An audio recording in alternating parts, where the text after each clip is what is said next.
Crime fiction novels are one of the world's favourite books, but what makes crime fiction? Is it the murders, alibis, and complex story, or the characters, clues, and red herrings? In fact, it's all of those and more.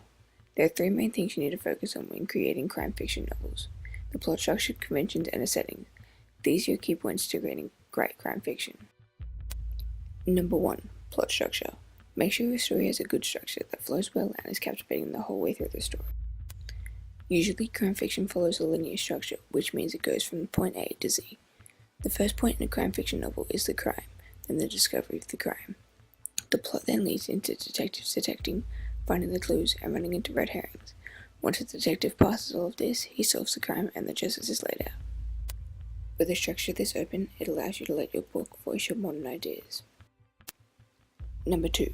Conventions. Every genre has them, conventions which define what type of book it is. Usually crime fiction conventions include things such as clues to the crime or the detective themselves. In James Bond Beyond Suspicion, we receive several clues which point away to a bigger picture from the setup our protagonist is part of. The repetition of the diagonal cut throughout the book, referenced as a clue, allows the story of the murder to progress and helps benefit the case of Jack and his friend Murder.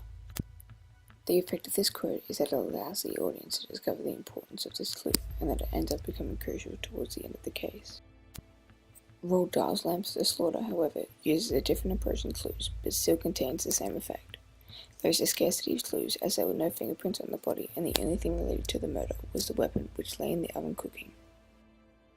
The syntax of this sentence draws attention to the deduction of the crime relating to the murderer and the weapon through the way the officer spoke in such high modality. This quote also explores the irony of the crime and Mary's attempt to cover her tracks, as the weapon is right under the officers' noses, however they don't realize it, which creates an interesting story. Detectives are one of the most important characters in crime fiction, and are essentially the reader inside the book. Detectives are there to solve the crime, and will do everything to bring justice towards the victim. We find in Beyond Suspicion that a detective is indeed our protagonist Jack Stewart, who is trying to clear his name of the accusations of murder.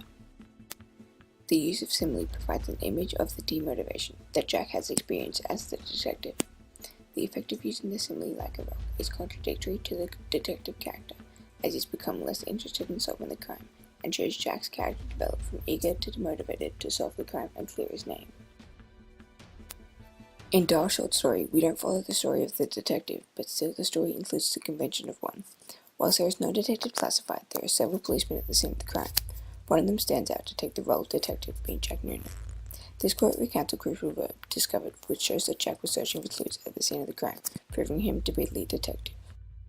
The effect of this verb shows, unlike Beyond Suspicion, they're different than ever from the detectives, as they are searching for clues to try and solve the crime and are sampling every piece of evidence they find in relation to the crime in hand. Number 3. Setting.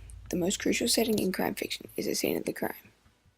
When writing, know your setting inside and out, and litter your setting with clues so your reader can pick them out. In Beyond Suspicion, we find our victim in the protagonist's home, setting him up for murder. This example of foreshadowing references the same cut style seen in the wedding photos later on. The effect of this is that the setting plays a large part in the creation of your story, and it isn't just another scene. In Lamb to the Slaughter, the setting of a suburban house hides the tone of the story. This setting is an example of situational irony, as you wouldn't expect a death in a suburban house that is described as it is. The effect of this is that the setting masks Mary's psychotic side, due to how welcoming and friendly her home is. Since you now know the things needed to create compelling crime fiction, begin to write your own stories, keeping these texts and tips in mind. Created using Powtoon.